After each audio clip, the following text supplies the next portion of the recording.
A paz do Senhor Jesus, você está no canal Yeshua Rei com o pastor Paulo Hasek aqui. Estamos aqui com o objetivo de trazer uma palavra de Deus para o vosso coração. Vejamos o que Deus tem para nós, então, nesta madrugada, que são exatamente 1h46, quase 2 horas da manhã. Eu estava na minha sala e senti um desejo de estar aqui para falar alguma coisa da parte de Deus com vocês. E me veio, eu tenho tantas mensagens, selecionadas, mas eu gosto de falar aquilo que o Espírito me inspira, porque o que não falta é mensagem. Tem muitas mensagens boas lá para trazer para vocês, Eu estou com uma mensagem lá, preparando uma mensagem a respeito de Sodoma e Gomorra. Eu estou com uma mensagem sobre os dias de Noé, que também é muito boa. Eu estou com uma mensagem do Salmo 15, uma mensagem excelente, muito poderosa. A mensagem sobre renúncia que Jesus ensinou. Mas nesta noite, de alguma forma, tem muitas outras. Eu lembro-me de ter selecionado uma mensagem, não terás outros deuses, sobre a adoração de ídolos e idolatrias, que Deus abomina. Os chamados deuses do passado hoje mudaram os deuses, mas a adoração a ídolos ainda continua. E Deus não aceita a adoração de nenhum ídolo, Deus, ele aceita somente a adoração a Ele, o único digno de honra, de glória, de louvor, sabedoria, ação de graça. Tudo foi feito por Ele, para Ele e por Ele, e sem Ele nada do que foi feito se fez. Então nós sabemos que Jesus é um Deus zeloso e ciumento com relação à adoração. Ele quer a nossa adoração só. Bom, e como nós estávamos dizendo, não terás outros deuses diante de mim. Nosso Deus é zeloso. Então tem bastante mensagem, Tem a continuação do livro de Atos, que nós estávamos ensinando, os primeiros 10 capítulos do livro de Atos, que é o ministério de Pedro, de Tiago e Estevão, e alguns homens ali que aparecem com as histórias interessantes no começo do livro. E agora, a partir do capítulo 11, conta-se a história de Saulo de Tarso, o nosso famoso missionário conhecido como apóstolo Paulo, que foi um dos que foi escolhido depois da ascensão de Cristo. E segundo ele mesmo escreveu, o que mais trabalhou, o que mais fez o trabalho de Deus, o que mais ensinou e o que mais cartas escreveu, deixando para nós vários ensinos maravilhosos, tesouros, verdadeiros tesouros espirituais para o nosso elevo. Então tem bastante coisa boa para falar, como eu disse no último vídeo que eu fiz rapidinho, só para matar a saudade mesmo. Eu fiz um vídeo rápido sobre o Espírito Santo e eu estava dizendo que devido ao trabalho, muito correria, não tenho tido tanto tempo mais disponível para estar assim preparando mensagens e tempo para fazer a mensagem, depois para editar, deixar tudo bonitinho e subir para o YouTube para postar lá. Mas à medida do possível nós vamos aí, em nome do Senhor Jesus Cristo. Então o assunto que eu quero falar hoje é um assunto polêmico, é um assunto assim que, na verdade, eu nem gosto de falar a respeito deste assunto, mas tá na Bíblia, tá na palavra.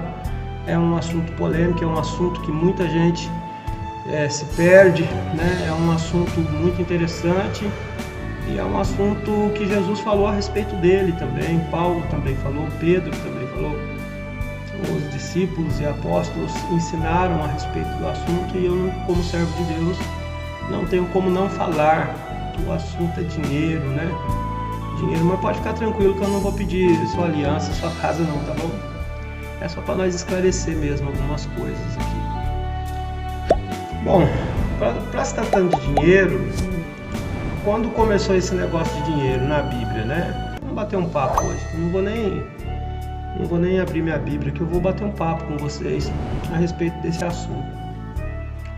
dízimos, votos e ofertas. Como que surgiu isso, né? Segundo a Bíblia, lá no Velho Testamento, né? Tem gente que fala que hoje não dá o dízimo na igreja porque o dízimo era algo da lei, era algo do tempo de Moisés, do ministério levítico. E como era lei, nós não estamos na lei, nós estamos na graça. Portanto, não é preciso dar dízimos nas igrejas, né? É o que se diz por aí, tem muita gente na internet ensinando isso. Porém, o dízimo ainda é bem mais antigo do que o ministério levítico. Qual a passagem bíblica o irmão poderia usar para nos mostrar? A Bíblia fala que nos dias de Abraão, que foi bem antes de Moisés, né, muitas gerações antes de Moisés, Abraão, Isaac e Jacó, até chegar a Moisés foram várias gerações. Então, esse homem chamado Abraão era um homem conhecido como amigo de Deus e pai da fé.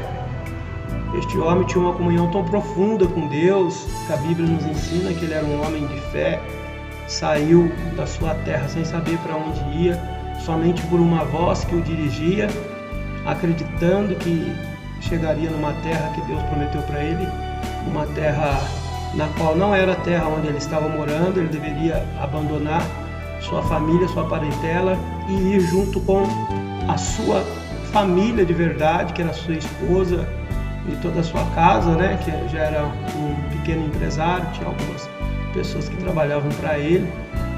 E ele saiu então pela fé e peregrinou, né, pela terra, e nessas suas peregrinações foi construindo altares e construindo uma relação de amizade com Deus. Este homem se tornou um homem profundamente amigo de Deus, espiritual, né? Tem vários episódios da Bíblia em que Deus se manifesta para ele, Deus fala com ele em sonhos, em visões e até mesmo uma aparição de anjos, né? Deus se manifesta para ele com vozes das nuvens e com anjos na sua casa.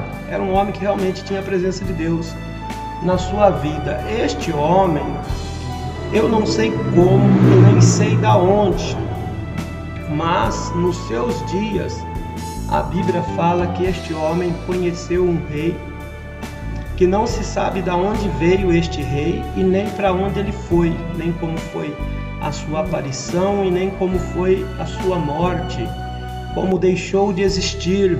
Mas aparece um personagem lá na Bíblia chamado Melquisedeque. Este Melquisedeque, segundo a Bíblia, ele era sumo sacerdote do Deus Altíssimo numa época que ainda não existia lei, e a Bíblia diz que este homem, ele não tinha pai nem mãe, pelo menos a Bíblia não fala, né?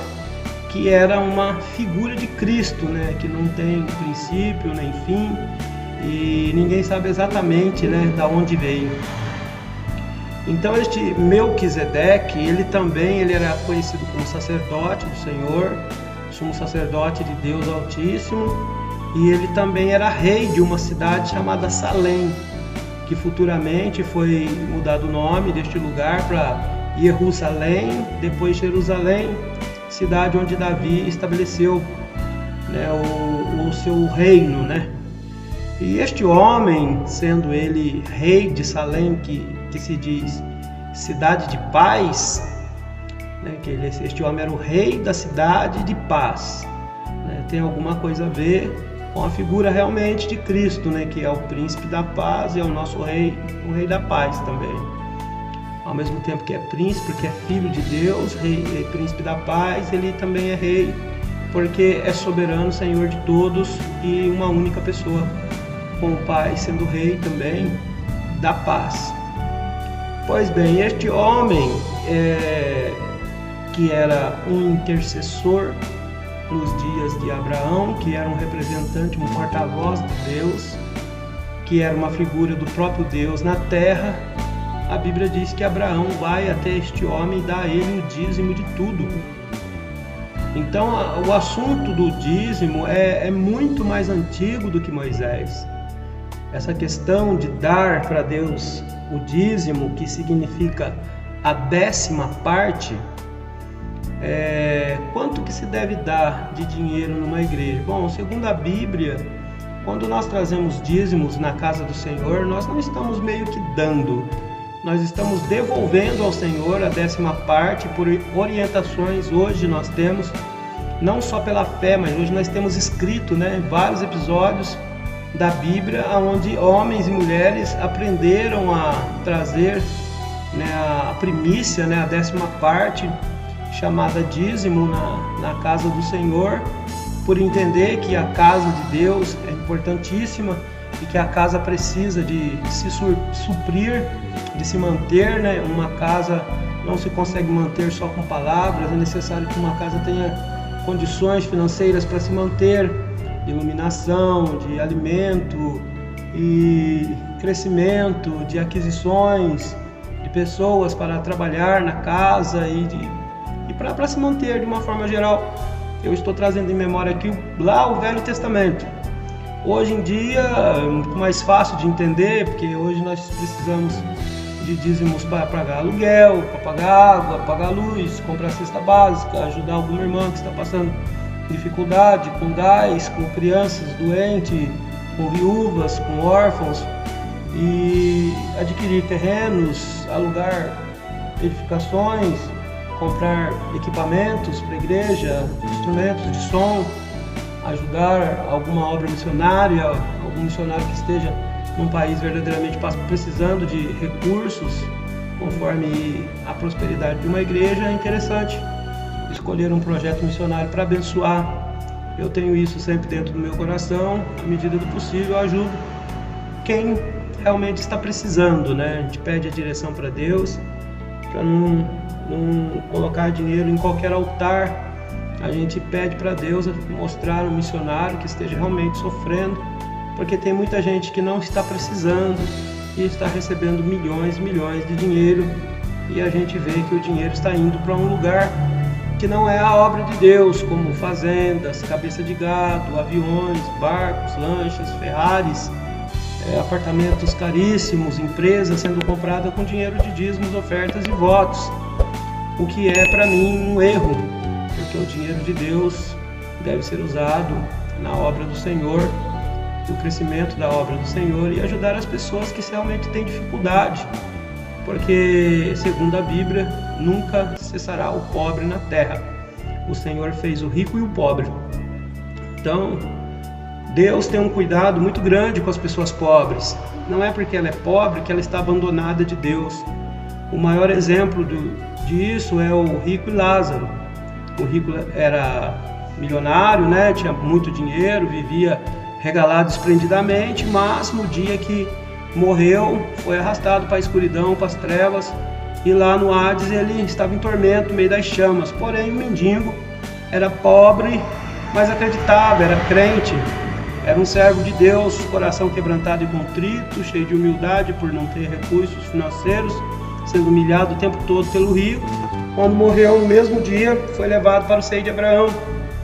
Do outro lado do abismo, entre o Hades e o paraíso, existia um abismo, e o pobre estava sendo consolado agora e o rico estava sendo atormentado. Então, essa questão de dinheiro, ela é importante, mas ela não define se Deus está ou não na vida de uma pessoa. Se fosse assim, os políticos aí que mexem com milhões, bilhões, trilhões de dinheiro estariam todos salvos, e nós sabemos que na verdade o dinheiro que eles tanto mexem foi a sepultura deles, a condenação deles. É essa quantidade de dinheiro que a política mexe que vai condenar eles, naquele grande dia, porque o olho fica tão grande, são tantos valores, que passam pela mão desses homens importantes, não só políticos, mas também pastores de grandes igrejas, que mexem com valores muito grandes. Isso é um perigo, Cuidado em lidar com dinheiro pode levar uma pessoa. A Bíblia diz que o amor ao dinheiro é a raiz de todos os males, e nessa cobiça muitos afundaram na fé, no desejo de ter muitas coisas grandes, querer ser muito grande, e acaba que a soberba entra, e a Bíblia fala que a soberba precede a queda, a destruição. E a partir do momento que a pessoa tem muitos recursos, pode se tornar soberba. É perigoso ter demais. E isso também não quer dizer que a gente tem que se acomodar, com a miséria. e acomodar com uma vida miserável, né? Faltando tudo, passando necessidade o tempo todo. Não, nós temos um Deus provedor. Uma vez que nós fazemos a vontade, Mateus 6,33 diz que se nós fizermos em primeiro lugar a vontade do Senhor, a Bíblia diz que Ele vai acrescentar no seu devido tempo, Ele vai acrescentando as coisas na nossa vida, né? Buscar o reino de Deus, sua justiça, e as demais coisas vos serão acrescentadas. Mateus 6,33, essa palavra é muito poderosa. Então, nós vemos que o dízimo lá atrás, depois, nos dias de Moisés, foi quando Deus libertou o povo do Egito. O povo saiu levando ouro, prata, peças de ouro que no caminho derreteram e correram mais um perigo, né? Pegaram coisas de valor, dinheiro que eles poderiam usar para negociar e fazer alguma coisa importante para Deus. Eles derreteram e fizeram uma imagem de um bezerro de ouro e começaram a dançar, pular na frente daquilo que era um grande valor, né, de ouro, e se tornou uma maldição para eles. Deus ficou muito triste, né, em saber que o povo que ele estava libertando, agora tão rápido, Moisés sumiu por alguns dias no monte com Deus, o povo já estava se corrompendo, né, dançando na frente de imagem, de escultura, e bebendo e festejando, como se aquele bezerro de ouro fosse um Deus. Mas o nosso Deus não dá a glória dele para ninguém e reprovou isso, né? E nós temos lá as evidências da reprovação de Deus nos capítulos de Êxodo, quando nós vemos lá o que Deus fez com aquele povo, né? Muitos morreram, Deus se indignou, Moisés quebrou as tábuas, o negócio ficou estreito, até que realmente eles entenderam que Deus, ele realmente rejeitava qualquer espécie de adoração, de qualquer imagem, de escultura. Foi estabelecida através de Moisés uma lei para a tribo de Levi, na qual eles deveriam não receber, porque faziam parte das 2,5 que não receberam herança. Dentre as 12 tribos, teve 2,5 que não receberam herança, por causa que foi incumbido a essas tribos. A tribo de Levi era a principal, né, que foi incumbido a Arão, seus filhos, o ministério, o sacerdócio de cuidar do tabernáculo, dos utensílios da casa do Senhor, de manter a chama acesa, porque a chama do altar não se apagará, né, nem de dia nem de noite. Eles trabalhavam ali no tabernáculo, cuidando do altar do Senhor e das coisas sagradas, né, que Deus mandou que Moisés construísse. E assim eles precisavam ser alimentados, e todas as tribos receberam terras, propriedades e valores para começar, né, numa nova vida, depois de ter expulsado todos os inimigos que eles tinham pela frente. Mas essas duas tribos, a tribo de Levi, Manassés e Manaim, tribo de Levi, a tribo de Manassés e a tribo de Levi, tribo de Manassés e uma outra meia tribo, né? Metade de uma outra tribo também não recebeu. Eles questionaram, né? Falou, poxa, todo mundo recebeu terra e nós não recebemos terra. Aí a Bíblia diz que Deus falou para eles assim: o Senhor é a vossa herança. Vocês não terão herança, Josué disse, vocês não terão herança no meio de Israel, porque o Senhor é a vossa herança. O Senhor escolheu vocês para cuidar do sacerdócio, vocês vão viver do sacerdócio, do tabernáculo, e vocês não precisam de terra, porque do Senhor é a terra em sua plenitude, e tudo que existe no mundo é de Deus, e tudo que existe no mundo, então, de fato, é de vocês. Vocês não precisam se preocupar com terras, com fazenda, com carro, porque o serviço de vocês neste planeta é cuidar da minha obra.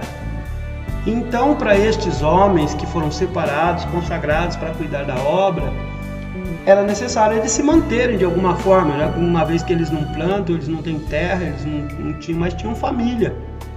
E eles precisavam sustentar suas esposas e filhos, e foi dado uma ordem para que todas as outras tribos trabalhassem muito com a bênção de Deus, e de tempo em tempo eles então traziam os dízimos, a 10ª parte dos grãos que era colhido, a 10ª parte dos animais que cresciam, né, multiplicavam. Eles traziam então ovelhas, cabritos, bois, cavalos, camelos. Eles traziam trigo, eles traziam cevada, eles traziam grãos, frutos, oferta de manjares, né, das coisas, das árvores frutíferas que existiam, tudo que era relacionado a sustentar uma família, eles traziam para a igreja. Qual o objetivo? A igreja da época se chamava tabernáculo, e lá quem recebia, os levitas recebiam o dízimo, né, que eram os sacerdotes, recebiam o dízimo das pessoas, que eram essas doações, e com essas doações eles administravam para eles, para as famílias, para todos os sacerdotes, e assim eles não tinham falta de nada. E isso era uma bênção quando se podia fazer esse tipo de oferenda na casa do Senhor, porque Deus se agradava tanto na fidelidade do povo em sustentar as pessoas que Deus estabeleceu para cuidar da vida espiritual deles, que a bênção de Deus vinha sobre a terra deles e eles prosperavam. Quando eles encolhiam a mão, negavam de ajudar os seus irmãos a se alimentar, a cuidar de suas famílias, Deus também fechava a mão para eles e eles começavam a perecer. Por quê? Porque existia uma ordem de Deus que a 10ª parte era para sustentar aquele sagrado. Quando eles rejeitavam isso, Deus também, para mostrar para eles, e Deus se agradou tanto do pedido de Salomão, que, bom, como nós estávamos falando, Salomão fez 1000 sacrifícios ao Senhor. Deus apareceu para ele, e nesta aparição Deus prometeu para ele que ele podia pedir o que ele quisesse, né? Ele já falamos aqui o que ele fez. Pediu para Deus um coração sábio, entendido, para poder julgar o povo. O pedido não foi egoísta, o pedido foi no sentido de saber conduzir aquele grande povo no qual ele estava sendo agora empossado como rei, e ele precisava de sabedoria para conduzir aquele povo que foi levantado pelo seu pai Davi, que teve desejo no seu coração de construir uma casa para o Senhor, não conseguiu, porém Deus disse: seu filho Salomão construirá uma casa para mim. Construiu uma casa excelente, conhecida como Templo de Salomão, e construiu também um palácio para ele e um palácio para Deus. O Templo de Salomão foi uma das construções mais magníficas que o mundo já conheceu. Aqui em São Paulo tem uma réplica, né? Uma singela réplica do que foi o Templo de Salomão, mas o Templo de Salomão foi inigualável, né?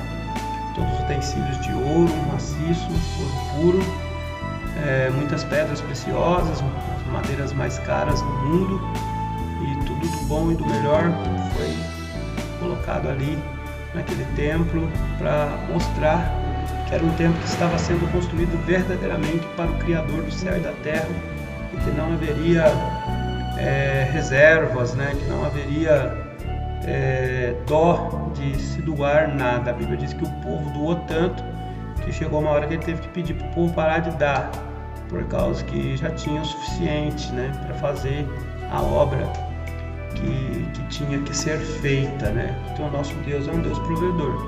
Quando as pessoas se dispõem a dar, Deus abençoa, porque o que é difícil para nós, para Deus não é difícil. Às vezes a gente fica preso na questão financeira.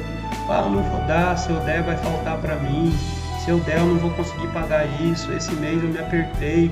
Quando a pessoa não dá, pensando que as coisas vão melhorar, quando a pessoa não dá, as coisas ficam pior. As coisas ficam pior porque vem problemas de todos os lados que a pessoa não imaginava, e a pessoa acaba gastando, né, muito mais do que 10% para resolver os seus problemas, e no final, além de não conseguir resolver direito os seus problemas, ainda fica com essa dívida com Deus, né? Que aquele dinheiro era para ser usado nas coisas de Deus, né? Colocado na mão de um homem, de uma mulher que esteja fazendo a vontade de Deus em espírito, em verdade, com simplicidade, com humildade, para conduzir as coisas na terra para Deus, né? Serviço de cuidar de vidas, né? Trabalhar com almas, orar por pessoas, e cuidar de famílias e fazer visitas, né? Então, esses pastores que sabem da necessidade das pessoas, às vezes os membros não sabem. As pessoas que fazem parte de uma igreja não sabem das necessidades, né? Só realmente a direção de uma igreja que sabe da necessidade que o dinheiro tem dentro da obra e o que precisa fazer.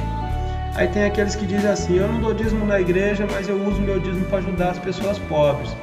Bom, Jesus falou que você sempre vai ter o pobre junto com você, você pode fazer o que você quiser para ajudar ele com os seus 90%, né? Porque Deus já deixa 90% nas suas mãos para você usar do jeito que você puder.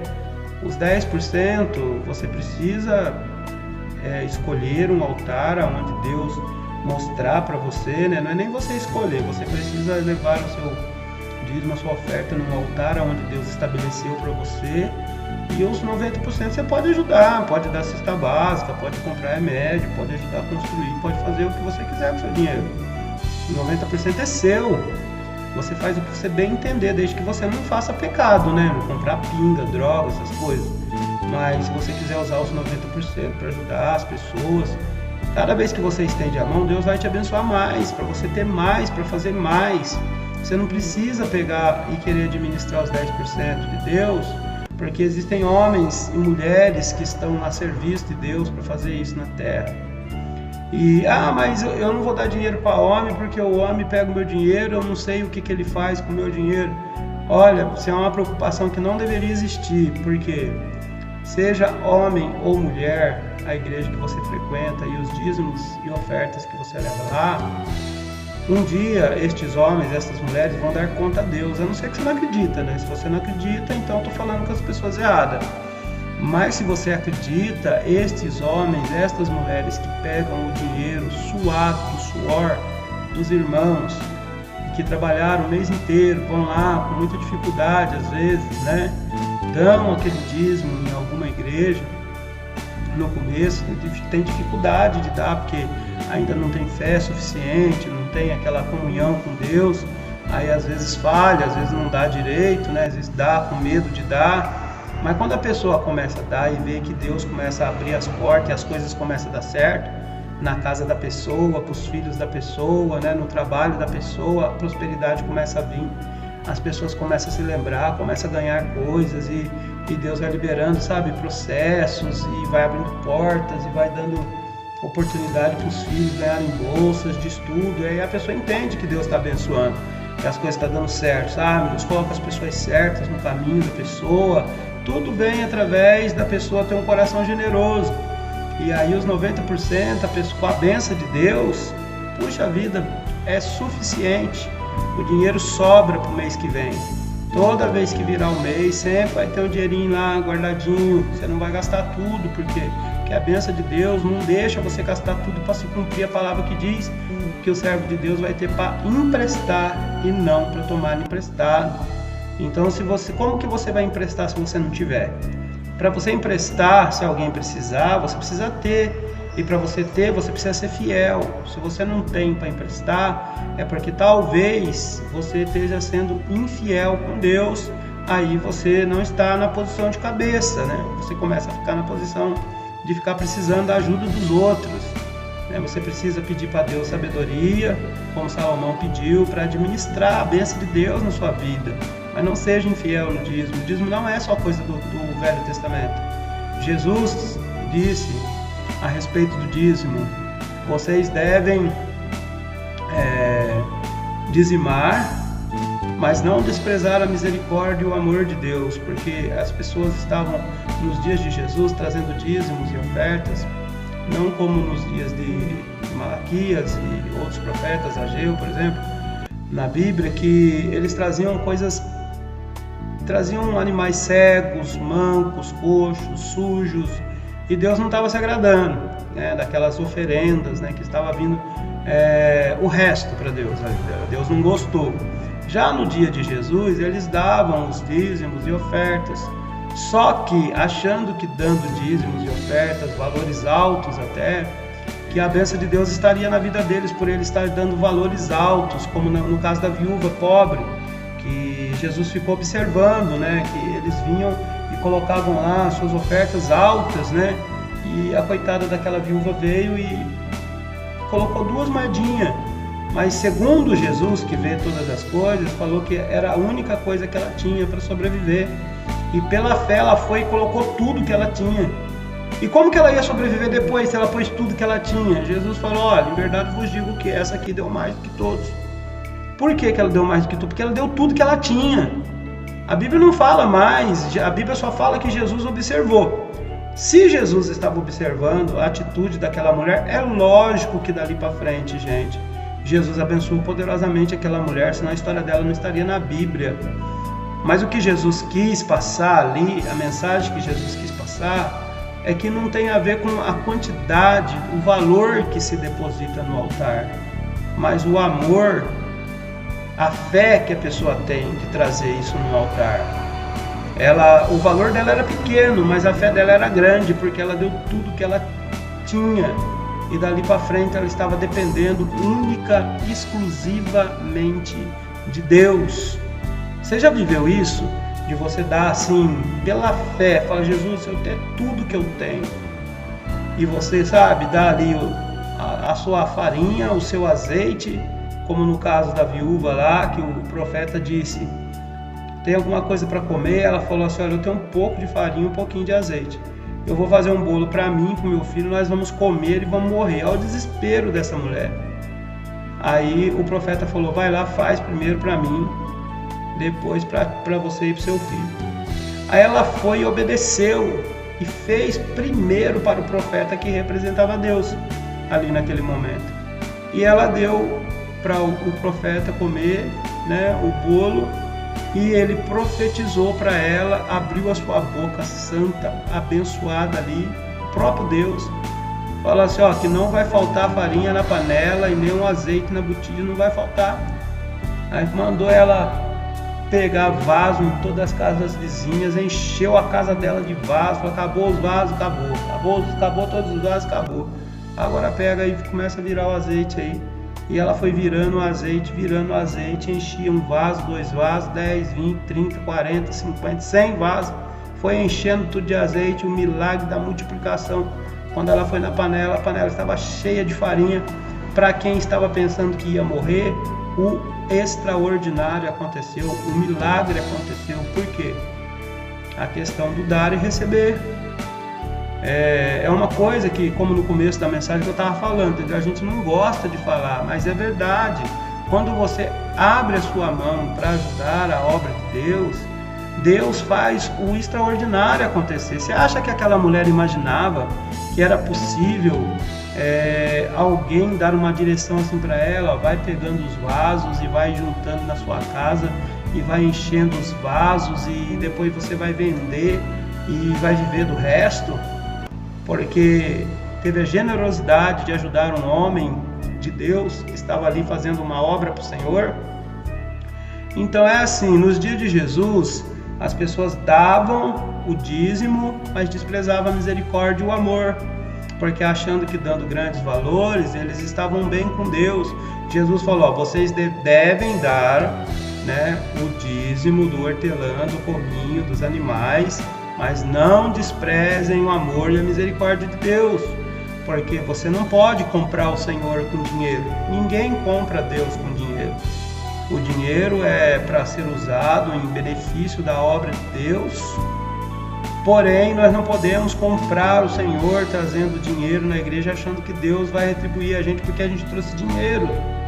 O dinheiro faz parte da obra, a gente entende. Teve um irmão que uma vez passou aqui pela igreja e deu uma palavra que eu nunca esqueço. Ele falou assim, gente, dizimar na igreja, dizimar, ofertar, fazer voto na igreja é uma questão de fé, biblicamente falando, mas hoje em dia é uma questão não só de fé, é também uma questão de inteligência, porque se você tem um aprisco, um lugar onde você adora, e esse lugar tem água gelada, este lugar tem banheiro limpo, este lugar é uma igreja aconchegante, uma igreja limpa, organizada, uma igreja que tem seus instrumentos, seus equipamentos, que tem seus obreiros, uma igreja que está em expansão, que está crescendo. É uma questão de inteligência que lá precisa da sua doação, que lá precisa do seu dízimo, da sua oferta, que lá quando se faz algum voto diante de Deus e você sentir de fazer um voto. A Bíblia fala, quando você votar alguma coisa ao Senhor, pague-o, porque Deus não se agrada de tolos, o que votar você tem que pagar. Esse dinheiro que você traz nas igrejas, ele se transforma bênção na sua vida. Bênçãos dos céus vêm sobre a sua vida, coisas que você nem imaginava começam a acontecer quando a gente abre a nossa mão para fazer a obra de Deus. Eu não sou um homem rico, financeiramente falando, não sou, mas eu tenho muitos testemunhos de quando eu abri a minha mão nos dízimos, nas ofertas, de quando eu dei ofertas, de como Deus me abençoou. A minha casa mesmo não tinha dinheiro para comprar, e eu ouvi um pastor na rádio pedindo uma ajuda, foi até o pastor João Ribe Palharim, e eu me lembro que eu fui no banco e peguei R$100, muitos anos atrás, uns 12, 13 anos atrás. Fui no banco e depositei R$100, era o que eu tinha naquele dia. Eu falei, puxa vida, tá longe do pagamento, eu vou ficar esse final de mês todinho sem dinheiro, mas o desejo ardente dentro do meu coração de ajudar ele a pagar a rádio. Eu entendi que ele estava necessitando, era uma questão de fé e de inteligência. Eu fui lá e depositei o dinheiro para ele. E naquela mesma semana eu consegui comprar uma casa. Na época, a menina estava pedindo R$12 mil numa casinha de 2 cômodos e banheiro. E eu fui lá, conversei com ela, combinei com ela e acabei comprando a casa da mulher, dando R$4 mil de entrada e pagando parcelas de R$250. E hoje eu tenho uma casa de 5 cômodos, 2 banheiros, toda na cerâmica, toda preparadinha, bonitinha. E futuramente esta casa se tornou uma bênção, e depois acabei comprando eu, junto à minha esposa, negociamos, conversamos e comprou-se também a casa da vizinha. Então de uma já se passou para 2, porque tudo no voto, tudo no dízimo, tudo no propósito diante de Deus. Quando a gente faz, Deus abençoa a gente, lutando para fazer a obra de Deus durante muitos anos, pregando o evangelho, cuidando de ovelhas para lá e para cá. Hoje minha casa, quem mora nela são os meus filhos, o filho da minha esposa mora lá também, e nós hoje moramos num outro bairro, moramos hoje bem, aleluia, graças a Deus.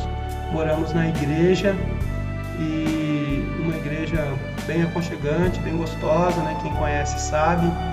Mas tudo isso é o quê? Isso é fruto de oração, é fruto de dízimo, é fruto de oferta, é fruto de fidelidade. Às vezes as pessoas vêm e ficam imaginando por que ele consegue morar numa casa dessa, por que a igreja está tão repleta, tão bonita, tão gostosinha, tão aconchegante, mas não imagina o tanto que a gente lutou, não só na oração e no jejum, mas também contribuindo, se doando, dando, se gastando nosso tempo, nossa saúde, nossos esforços na casa de Deus. E hoje a nossa vida tem sido iluminada, tem sido abençoada, Lucas? Hoje o Lucas está aqui, 3 horas da manhã, está aqui do meu lado no altar. Vocês veem aqui o meu filhote, Ei, Lucas, isso é uma bênção, hein? Eu tô aqui fazendo um vídeo aqui falando que vale a pena ofertar e dizimar na casa de Deus, porque toda vez que a gente faz isso, Deus abençoa a gente, Então o vídeo já ficou longo, não dá para falar muita coisa, mas espero que você tenha entendido que vale a pena. Só para terminar, um dia eu estava dentro do carro contando dinheiro, e eu tirei o dízimo e coloquei no fundo falso da carteira. Falei, isso é dízimo, e agora eu vou fazer uma compra. Aí quando eu coloquei o dinheiro no fundo falso da minha carteira, tinha um versículo escrito de caneta, Malaquias 3:10, que é onde Deus fala lá: trazei todos os dízimos à casa do tesouro, para que haja mantimento da minha casa, e fazei prova de mim, diz o Senhor, se eu não abrir a janela do céu, derramar sobre vós uma bênção tal, que dela venha a maior abastança. E eu coloquei ali e orei ao Senhor e entrei para o mercado para fazer compra. E quando eu estava fazendo compra, tinha acabado de colocar o dízimo ali separadinho, bonitinho, para a noite entregar na igreja. O telefone tocou enquanto eu estava fazendo compra. Coisa de minutos depois que eu tinha colocado aquele dinheiro ali. Eu creio que lá no céu Deus registrou, carimbou. Olha, ele tirou já a primícia. Antes de entrar no mercado para fazer compra, ele tirou a primícia. Uma empresa ligando, falou: o senhor Paulo? Eu falei: sou eu mesmo. O senhor pode comparecer aqui na empresa Protege Transporte de Valores. para fazer aqui uma entrevista, que sua ficha foi selecionada, o senhor está sendo convocado. Fui lá, entrei para trabalhar, trabalhei alguns anos nesta empresa chamada Protege, uma das melhores empresas de segurança, ganhava muito bem, uma bênção de Deus na minha vida, que maravilha, né, irmãos? Isso é só um dos testemunhos, dos muitos testemunhos que eu tenho para contar. Se você vir aqui na igreja nos conhecer, você vai ter a oportunidade de ouvir muitos outros testemunhos como este, de pessoas que têm sido vitoriosas por ser dizimista, ofertante na casa de Deus. Que Deus abençoe sua vida em nome do Senhor Jesus e que o Espírito de Deus convença você de que vale a pena ofertar, vale a pena dizimar, vale a pena ser uma bênção na igreja, vale a pena ajudar os pastores, vale a pena ajudar os obreiros que estão envolvidos na obra, fazendo a vontade de Deus. Deus abençoe vocês, em nome do Senhor Jesus. Deus também, para mostrar para eles que isso era importante, Deus ele abençoava os que traziam o dízimo e amaldiçoava, fazendo as coisas dar errado, aqueles que não eram fiéis nos dízimos. Assim eles sabiam que valia a pena ser fiel, e foi estabelecida até leis para isso. A lei do quíntuplo, né, que era quando uma pessoa não era fiel no dízimo, ele tinha que devolver 5 vezes o valor. Então já era um estímulo para a pessoa não ser infiel, porque uma vez que a pessoa falhasse no dízimo, ele tinha que retribuir 5 vezes o valor, né, chamada lei do quíntuplo. Pode estudar, pesquisar aí na internet que você vai descobrir que existia esta lei. Então, dízimo no Velho Testamento, nos dias de Abraão, nos dias de Jacó, nos dias de Moisés, nos dias de Davi, né, que já era uma pessoa mais esclarecida com relação às coisas de Deus, fazia sempre grandes sacrifícios e ofertas ao Senhor. Ensinou isso para o seu filho Salomão, que fez 1000 sacrifícios ao Senhor num dia só. E naquela mesma noite o Senhor apareceu por causa do sacrifício, apareceu para ele e falou assim: me agradei de seu sacrifício, pede o que quer que eu te dê. Né? O que você quiser, pode me pedir que eu vou te dar. Se você quiser seus inimigos, quiser ouro, riqueza, prata, o que você quiser eu vou te dar. Aí a Bíblia fala que Salomão, ele disse para o Senhor, falou assim: ó, sou um menino pequeno, não sei entrar nem sair, não sei como cuidar muito bem desse povo que eu me tornei rei. Peço que me dê sabedoria e um coração tão entendido para poder julgar este povo, para poder ajudar este povo. Então aqui a gente vê que o pedido de Salomão não foi um pedido egoísta, foi um pedido com uma preocupação com o povo de Israel. E Deus se agradou tanto